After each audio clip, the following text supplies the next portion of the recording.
Bismillahirrahmanirrahim. Assalamualaikum warahmatullahi wabarakatuh. Alhamdulillah amsayna wa amsal mulku lillahi walhamdulillahi la syarikalah la ilaha illahu wa ilaihin nusyur. أمسينا على فطرة الإسلام وكلمة الإخلاص وعلى دين نبينا محمد صلى الله عليه وسلم وعلى ملة أبينا إبراهيم حنيفا وما كان من المشركين. أعوذ بالله من الشيطان الرجيم. بسم الله الرحمن الرحيم.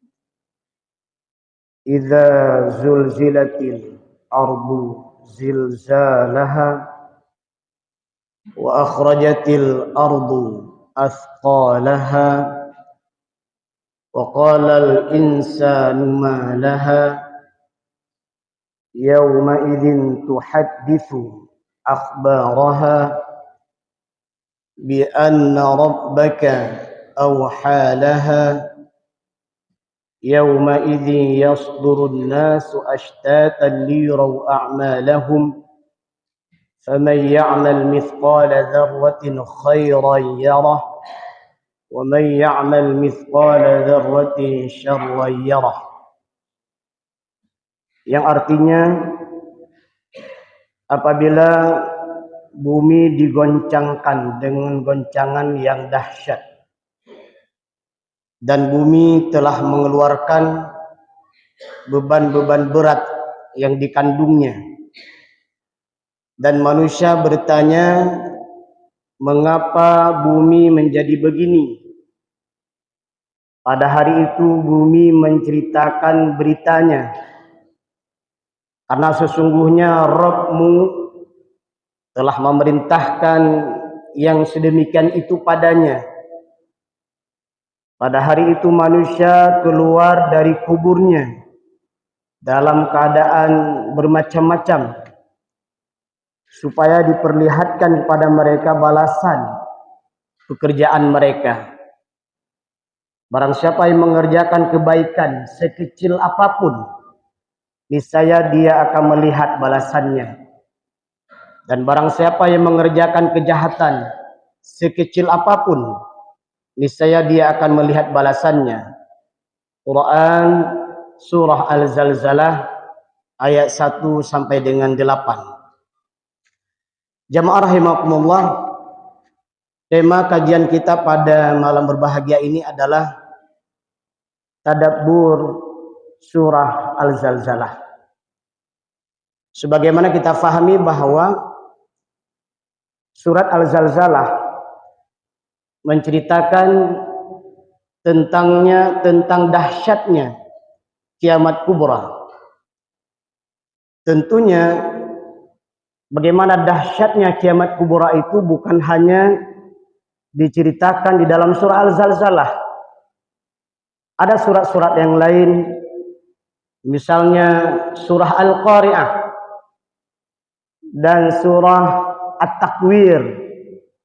Idza syamsu kuwirat wa idzan nujumu kadarat wa idzal jibalu suyirat wa idzal 'isyaru 'uttilat sampai akhir ayat.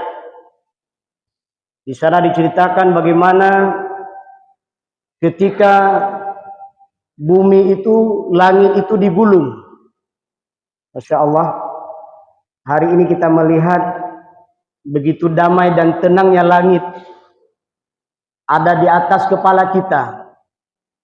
Tapi suatu saat kelak ketika terjadi kiamat kubra, maka langit yang hari ini menjadi payung bagi kita, yang kita bernaung di bawah langit. Suatu saat kelak ketika terjadi kiamat kubra, maka langit itu digulung. Kemudian wa idzan nujumun kadarat, bintang-bintang yang indah dan gemerlap yang kita lihat hari ini, ketika terjadi kiamat nanti, bintang-bintang itu akan berjatuhan. Wa idzal jibalu sujirat. Ketika gunung-gunung yang hari ini kita melihat, sebagaimana kita pahami tujuan diciptakan gunung adalah sebagai paku bumi untuk menguatkan bumi. Tapi ketika nanti terjadi kiamat kubra, wa idzal jibalu sujirat, maka gunung akan lepas daripada tancapannya dan dia berterbangan. Wa idzal 'isyaru 'tilat, wa idzal wuhushu husyirat, wa idzal mau'udatu su'ilat. Bayi-bayi kecil yang dibunuh, termasuk di masa jahiliyah dulu dan sampai akhir zaman ini, bayi-bayi yang tidak berdosa dibunuh tanpa dosa. Wa idzal mau'udatu su'ilat, maka bayi itu nanti akan berbicara, aduhai siapa yang telah membunuh saya, kenapa melakukan ini?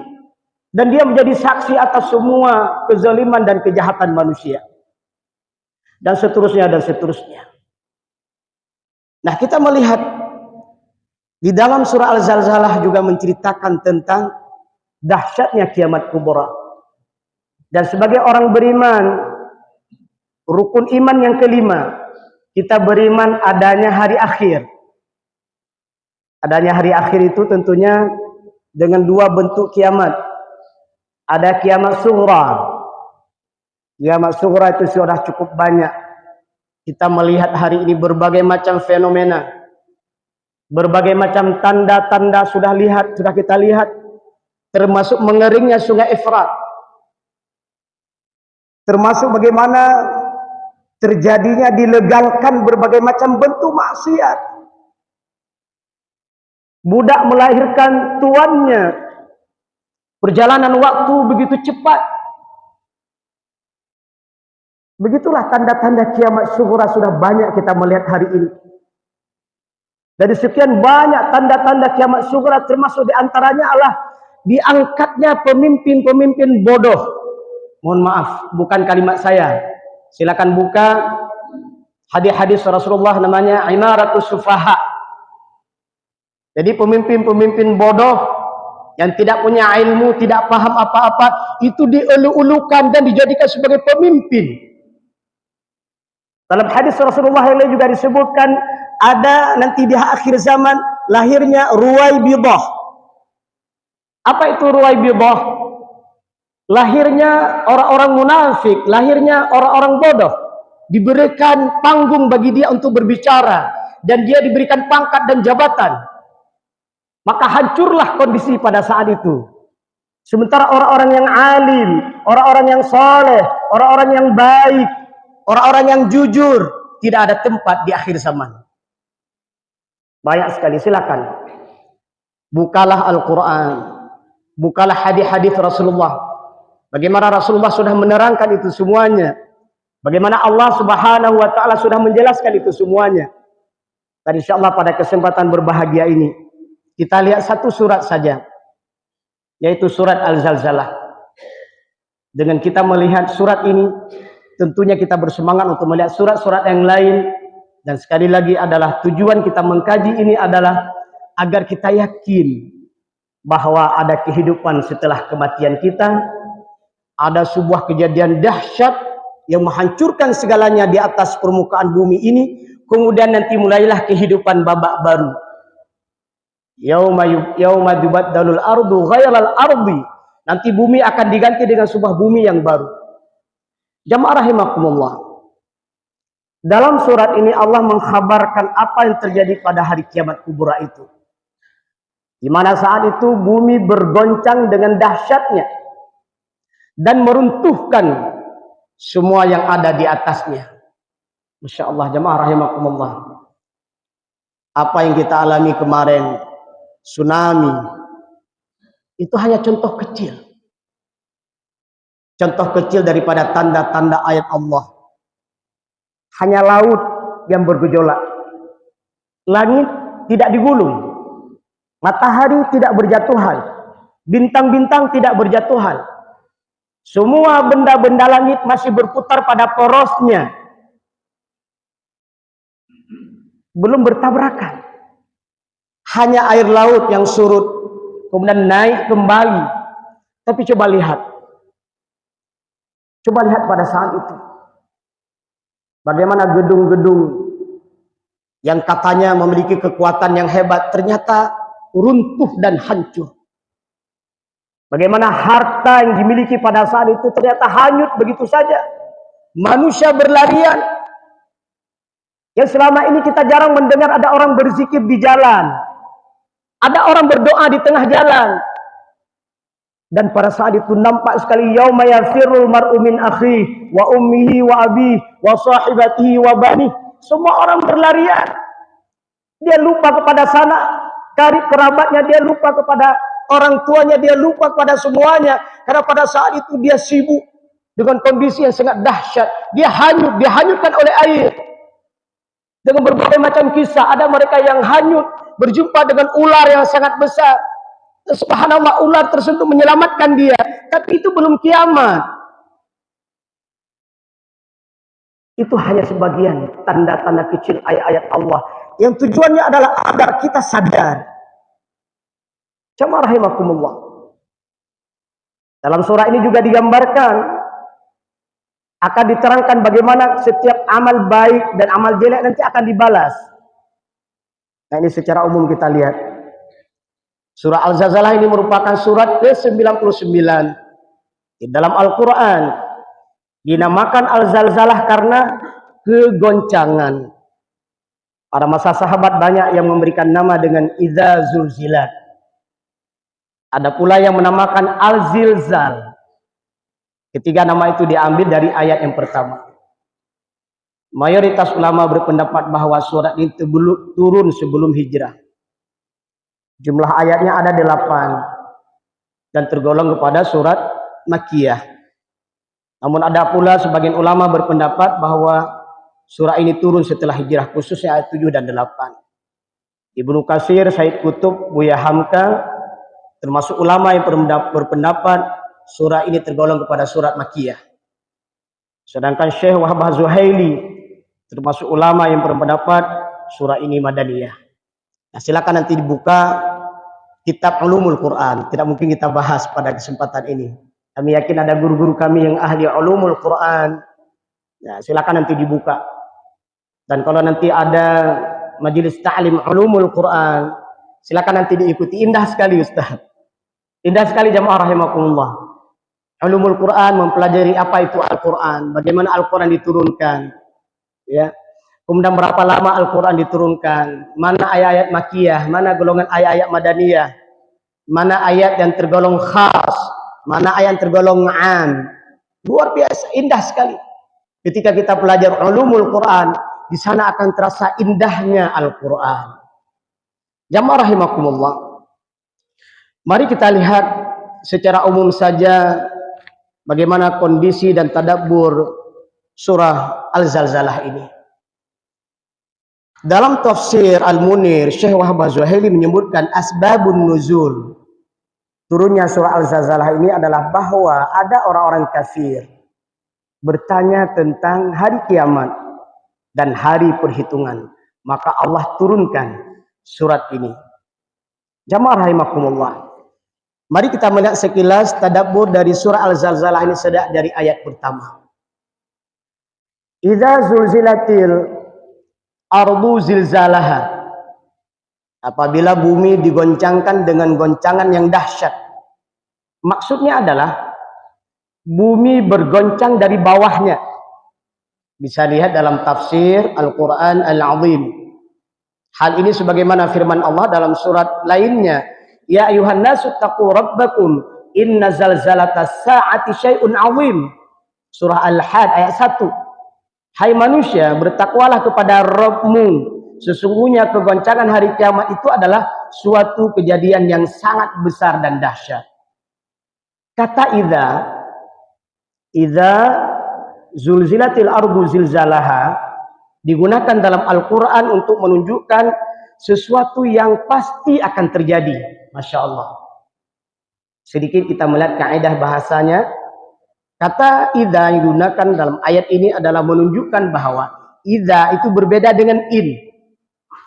Kalau idza ini menunjukkan bahwa sesuatu yang pasti akan terjadi. Berbeda dengan kata in yang biasa digunakan untuk sesuatu yang belum atau jarang terjadi. Ibnu Abbas menafsirkan ayat ini, yakni bumi bergerak dan bergetar dari bawahnya hingga menimbulkan dahsyatnya luar biasa. Masya Allah. Hari ini kita mungkin ada pakar gempa mencoba meneliti berapa kedalaman terjadinya gempa.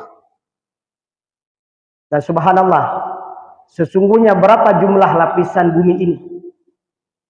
Adakah yang sudah meneliti atau ada pakar yang sudah mengetahui? Silakan diteliti dan dilihat. Dan gempa-gempa yang terjadi hari ini berapa? Dahsyatnya itu dari kedalaman berapa? Sementara kiamat kubra itu kata idza, dan dalam tafsir Ibnu Abbas beliau menyebutkan bahwa idza zulzilatil ardu zilzalaha, bergoncangnya bumi itu adalah digoncangkan dari dasarnya yang paling dalam. Kalau surah kita hari ini ada pohon kayu. Ya, ada pohon kayu, ini mohon maaf kalau boleh kita gambarkan sederhana. Ada pohon kayu. Kalau pohon kayu tersebut yang bergoyang cuma dahannya, mungkin yang jatuh hanya sebagian yang ada di dahan itu. Atau cabang yang sebagian di atasnya, atau batang yang di tengahnya. Tetapi bayangkan ketika sebuah pohon itu digoncangkan dari dasarnya, dari akarnya, dari pondasi yang paling dasar daripada pohonnya, itu digoncangkan. Maka apa yang terjadi?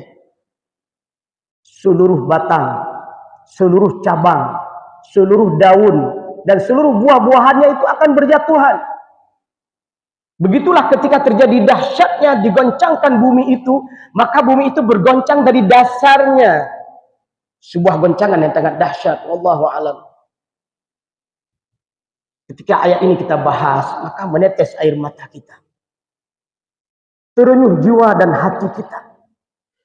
Bagaimana yang hari ini kita hidup di atas permukaan bumi ini. Ketika suatu saat itu terjadi kiamat kubra, digoncangkan dari dasarnya.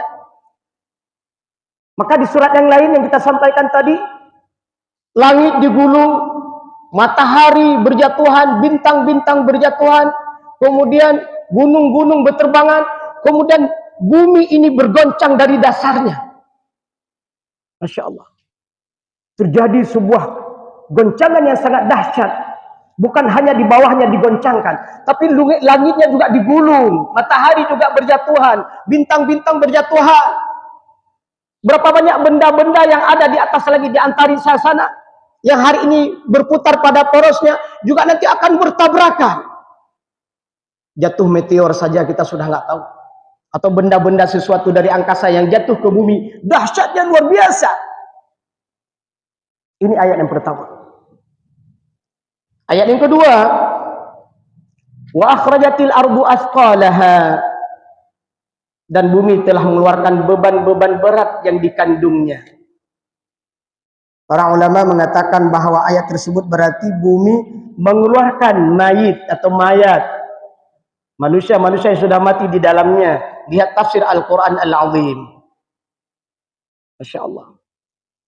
Senada dengan surah Al-Insyiqaq ayat 3 dan 4. Wa idzal ardu muddat wa alqat ma fiha wa takhallat, dan apabila bumi diratakan dan dilemparkan apa yang ada di dalamnya dan menjadi kosong.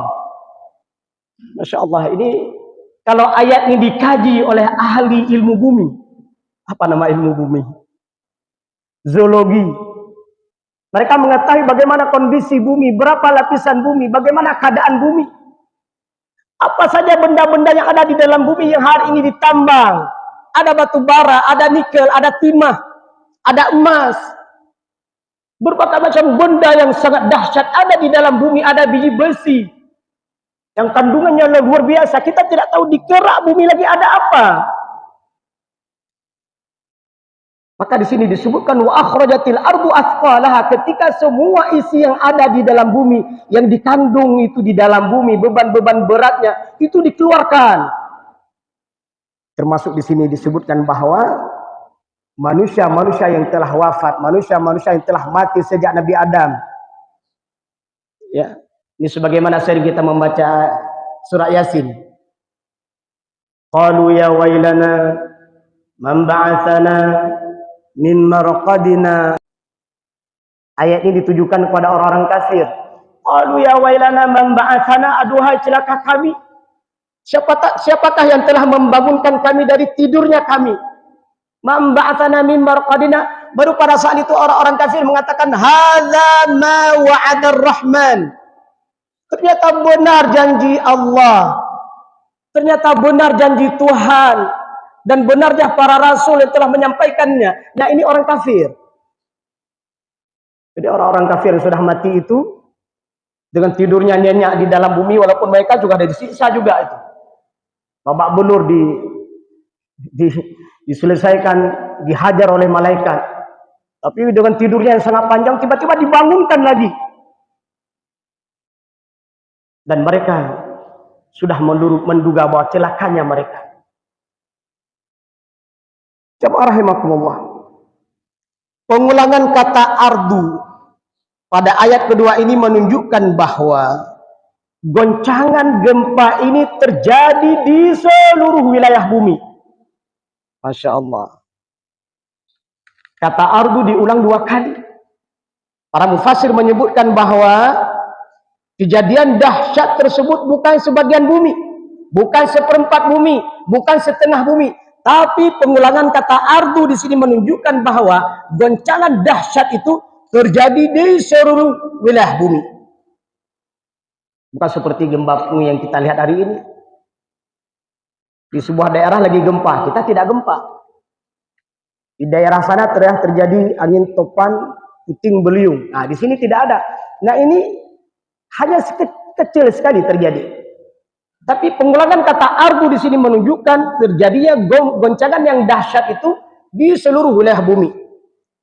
Ibnu Katsir mengatakan bahwa sebagian ulama salaf menafsirkan bumi mengeluarkan orang-orang mati dari perutnya. Jamaah rahimakumullah. Lihatlah keindahan bahasa Al-Quran. Penggunaan kata-kata dan kalimat di dalam Al-Quran mengandung makna tersendiri. Ayat kedua ini menunjukkan makna terjadi goncangan dahsyat itu bukan di sebagian, bukan di seperempat, bukan di pertengahan atau setengah, tapi seluruh wilayah. Maka Allah sebutkan di dalam surat Al-Insyiqaq tadi, wa idzal ardu muddat, dan apabila bumi diratakan. Masya Allah. Ayat yang ketiga, bagaimana di sini disebutkan wa qalal insanu ma laha. Dan manusia bertanya mengapa bumi menjadi begini. Maksudnya di sini bagaimana disampaikan oleh Ibnu Katsir, bumi sebelumnya dalam keadaan tenang, lalu berubah menjadi bergoncang. Itu sudah menjadi ketentuan dari Allah Subhanahu wa taala. Manusia bertanya-tanya keheranan, mengapa ini terjadi guncangan yang sangat dahsyat itu? Dalam kondisi sederhana ketika kita bertanya keheranan, itu biasa saja. Tapi ini sebuah kejadian yang sangat dahsyat, manusia bertanya keheranan, kenapa begini? Dijelaskan pada ayat berikutnya, yauma idzin tuhadditsu akhbaraha bi anna rabbaka awhalaha. Pada hari itu bumi menceritakan beritanya, karena sesungguhnya Rabbmu telah memerintahkan yang demikian itu kepadanya. Syekh As-Sa'di rahimahullah alaihi menerangkan, bumi menjadi saksi. Nah, ini perlu kita ingat. Bumi menjadi saksi bagi setiap orang yang telah beramal dahulu di atas permukaan bumi. Bumi dahulu yang diinjaknya, bumi yang dahulu dipijaknya, bumi yang dahulu menjadi tempat berjalannya. Maka pada saat itu bumi itu akan menceritakan semua amal manusia. Kadang-kadang tanya lenek, tanya dipegah. Nyambe barang taho datih bumo, yang bumo menjadi saksi untuk urang akhirat. Ipegah mendumpu yang kapubut. Nah, ini nek tanya kagak ingat jamun kalimat-kalimat kalam mulia. Ternyata kalam mulia. Nek katanya, urung si Tuhan katanya. Wadah ingat lagi yang ternyata telah Allah sebutkan di dalam surat Al-Zalzalah ketika nanti bumi menceritakan. Ada luar biasa pelajaran yang bisa kita ambil di sini. Mari kita lihat. Hari ini ketika kita berjalan tidak mungkin akan terlepas dari yang namanya bumi. Tidak ada orang yang berjalan tidak di atas bumi. Walaupun dia terbang ke angkasa, bumi juga melihat. Bumi juga mengetahui. Coba rahimakumullah bayangkan ketika suatu saat bumi itu menceritakan berita tentang kita. Alhamdulillah nanti kalau bumi menceritakan tentang keadaan kita, amal kita, bumi menceritakan tentang kesolehan kita, Masya Allah. Bumi menceritakan tentang kita, kita rajin membaca Al-Quran.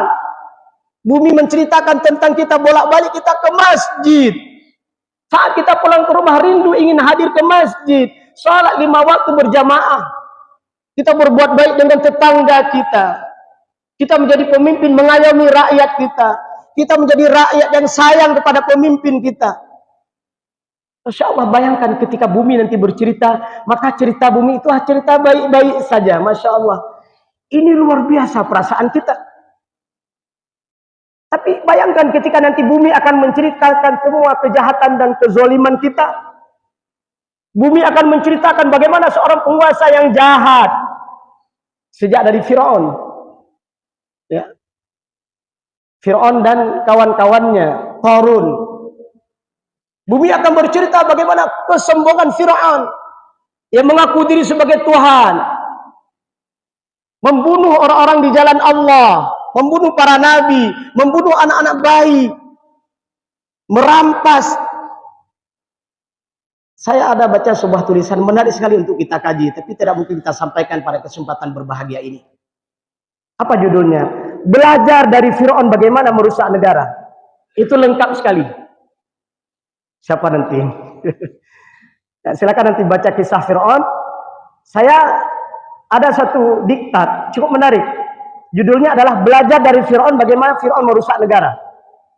Sebagai seorang presiden, ajudannya, asistennya, aparatur pemerintahannya, semua konco-konconya, bagaimana itu lengkap sekali detail dengan sejarah Fir'aun.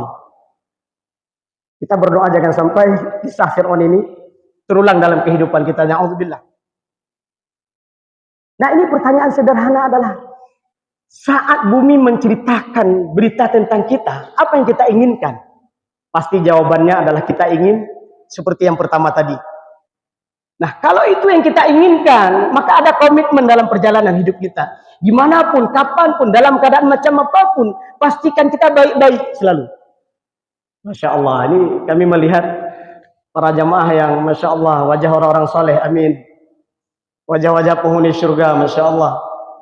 Kesolehan kita di masjid nampak nanti saat kita pulang ke rumah juga soleh. Saat kita ke pasar berbisnis juga soleh.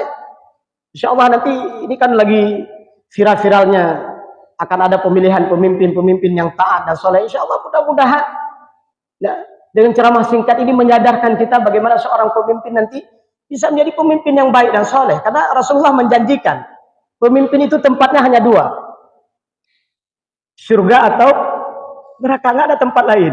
Hadis sahih banyak sekali itu. Pemimpin yang adil akan dapat payung di hari akhirat. Pemimpin yang adil itu dimasukkan ke dalam surga. Tapi sebaliknya, pemimpin yang jahat, yang banyak kezaliman itu udah pasti masuk neraka. Tidak ada pertentangan hadis.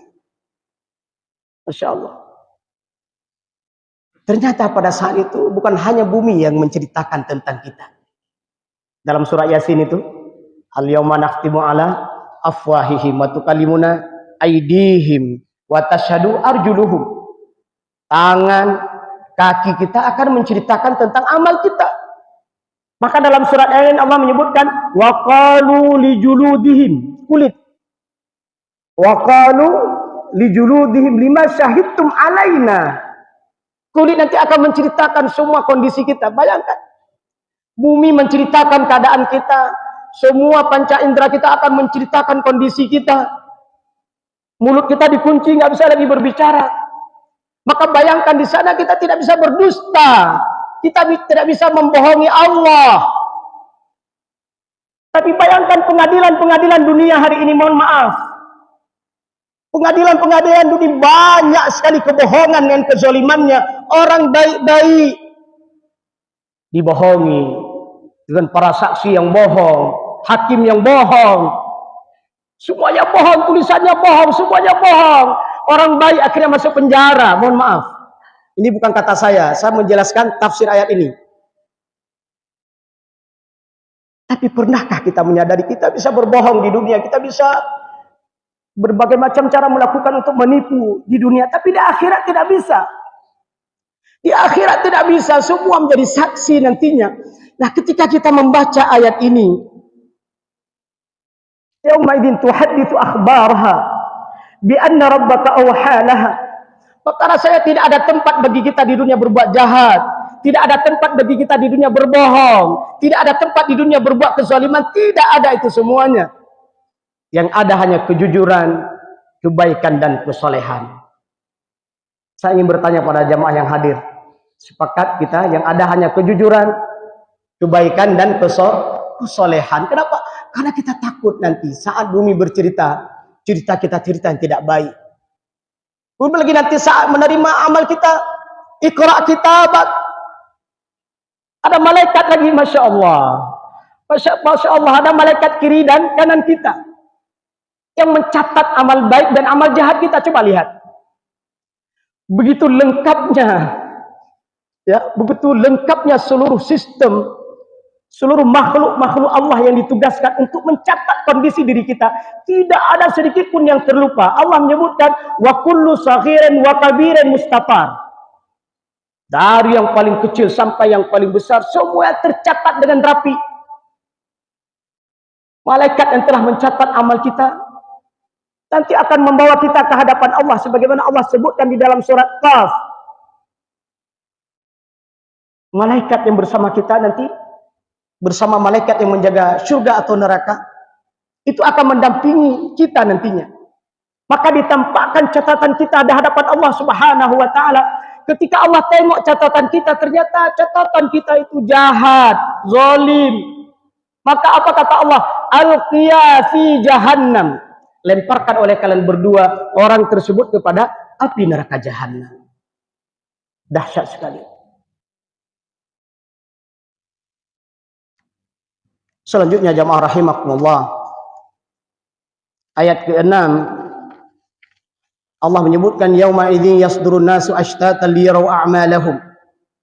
Pada hari itu manusia keluar dari kuburnya dalam keadaan bermacam-macam supaya diperlihatkan kepada mereka balasan pekerjaan mereka. Apa maksudnya?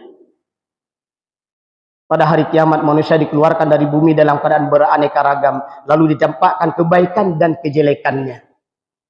Allah berfirman di dalam surat Ali Imran, kullu nafsin dha'iqatul maut. Setiap yang bernyawa pasti akan mati. Wa innamat tuwaffawna ujurakum yaumal qiyamah. Dan setelah kematiannya, wa innamat tuwaffawna ujurakum. Setelah kematian seorang hamba, saat dia proses sakaratul maut, saat di alam barzakh, itu sudah ditampakkan catatan amalnya begitu lengkap dan sempurna. Masya Allah. Berlelah-lelah kita dalam kesolehan. Kita bangun di tengah malam. Kita menjaga sholat 5 waktu berjamaah. Membaca Al-Quran. Membantu saudara-saudara kita yang lemah. Menyantuni fakir miskin dan anak yatim. Semua kesolehan-kesolehan, kelelahan kita di dunia. Nanti Allah tampakkan wa innamat tuwaffawna ujurakum yaumal qiyamah. Kita akan melihat dengan sempurna. Tidak ada yang tersembunyi sedikit pun. Bayangkan kalau catatnya tidak baik. Mohon maaf, lagi ngambil hak orang, lagi menzalimi orang, lagi menipu orang, lagi melakukan kejahatan dan kezaliman, semua itu nanti akan tampak dengan jelas. Maka di dalam surat Ali Imran ayat 185 Allah menyebutkan orang yang juara itu bukan di dunia. Nah, hari ini lagi perlombaan, berbagai macam lomba kita lihat. Mereka dapat juara dunia. Nah, kalau ada yang bertanya juara yang sejati itu di mana? Bukan di dunia. Kita lihat kalimat berikutnya dalam surah Ali Imran ayat 185. Allah menyebutkan faman zuhziha 'anil nar. Ciri-ciri orang juara nanti adalah di akhirat. Apa ciri-cirinya? Dijauhkan dari api neraka. Dia tak masuk neraka dia. Dijauhkan. Kemudian wa udkhilal jannah. Dan dimasukkan ke dalam surga. Maka Allah mengatakan fa. Digunakan huruf fa. Kemudian qad, faqad. Ini toketnya luar biasa. Faqad faz. itulah pemenang sejati. Jadi kita biarlah di dunia itu hidupnya sederhana. Apalagi kaya ya alhamdulillah lah. Ya alhamdulillah kalau kaya. Harta sedikit syukuri. Apalagi kalau harta banyak lebih bersyukur. Kenapa? Karena yang kita kejar itu bukan juara dunia. Yang kita kejar adalah juara di akhirat. Maka kita sebutkan dua cerita di juara akhirat itu. Bukan di dunia juara, di akhirat. Cirinya apa? Dihindarkan dari api neraka, dimasukkan ke dalam surga. Itu faqad faz. Di ujung ayat Allah menyebutkan wa mal hayatud dunya illa mata'ul ghurur. Tapi tiket untuk juara di akhirat itu dibelinya bukan di akhirat. Di mana? Di dunia. Maka ad-dunya mazra'atul akhirah. Dunia itu adalah sebagai ladang untuk memetik amal di akhirat. Subhanallah. Ingin menjadi juara bukan di dunia, tapi di akhirat. Dihindarkan dari api neraka, dimasukkan ke dalam surga. Tapi tiketnya itu ada di dunia. Nah, maka kesempatan hidup itu gunakan sebaik-baiknya. Sebelum Allah mencabut nyawa kita melalui malaikatnya. Karena kalau sudah dicabut nyawa, selesailah itu semua. Ibnu Umar menyampaikan pesan kepada kita, kalau sudah sampai pagi, jangan tunggu sore. Cepat beramal. Kalau sudah sampai sore, jangan tunggu pagi, cepat beramal. Karena kita tidak tahu itu di mana detik-detik kematian kita. Alhamdulillah saat detik kematian kita lagi beramal soleh. Jangan tunda-tunda amal soleh. Kita ulang kalimatnya. Surah Ali Imran ayat 185 menegaskan pada kita, setelah kematian kita, maka diungkapkan kesempurnaan amal kita. Dan di sana ada ciri-ciri orang pemenang, yaitu dihindarkan dari api neraka dan dimasukkan ke dalam surga. Dan untuk mendapatkan tiket surga ada di dunia. Masya Allah. Bapak-bapak rahimakumullah yang hari ini luar biasa memakmurkan masjid, berinfak, bersedekah. Setiap ada momen kebaikan, bapak-bapak semua, ibu-ibu, jamaah rahimakumullah, para anak muda, Masya Allah, di barisan pertama membela agama Allah, mendakwahkan agama Allah, mensyiarkan agama Allah, mempertahankan agama Allah di saat dilecehkan. Semua amal-amal soleh kita itu adalah merupakan tiket kita untuk mendapatkan surga Allah Subhanahu wa taala. Kalimat yasdar atau yasdurun artinya keluar dari satu tempat berkumpul, baik untuk kembali ke tempat semula maupun menuju ke tempat lain. Ibnu Katsir menjelaskan bahwa manusia kembali dari mauqif hisab, tempat penghisaban, dalam keadaan bercerai-berai. Masya Allah, ini sudah disampaikan oleh Ustaz Nazli begitu lengkap. Bagaimana nanti di padang mahsyar, ya, fadilah amal, bagaimana beriman pada hari akhirat. Dalam hadis Rasulullah itu disebutkan kita nanti akan dibangkitkan dari tulang ekor kita. Bahasa Aceh tulang perincun itu. Nanti kita akan tumbuh bagaikan tumbuh pohon. Ya, akan hidup kembali. Akan menyatu ruh kembali dengan jasad. Akan menjadi manusia baru. Dan bumi nanti di hari akhirat tidak lagi bumi ini, diganti dengan sebuah bumi yang lain. Dan hukum bumi di sana itu tidak sama dengan hukum yang ada di bumi hari ini.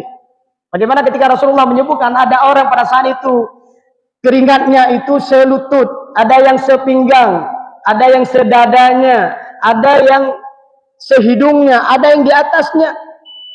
Nah, ini sebuah hal yang sangat dahsyat dan luar biasa. Dan terakhir adalah ayat 7 dan 8. Di sana dijelaskan bagaimana semua amal kita yang baik akan dibalas dan semua amal yang jelek juga akan dibalas. Semoga Allah merahmati kita. Kajian tentang hari akhirat menguatkan iman kita, memberikan motivasi kepada kita semangat beramal soleh dan menjauhi amal salah.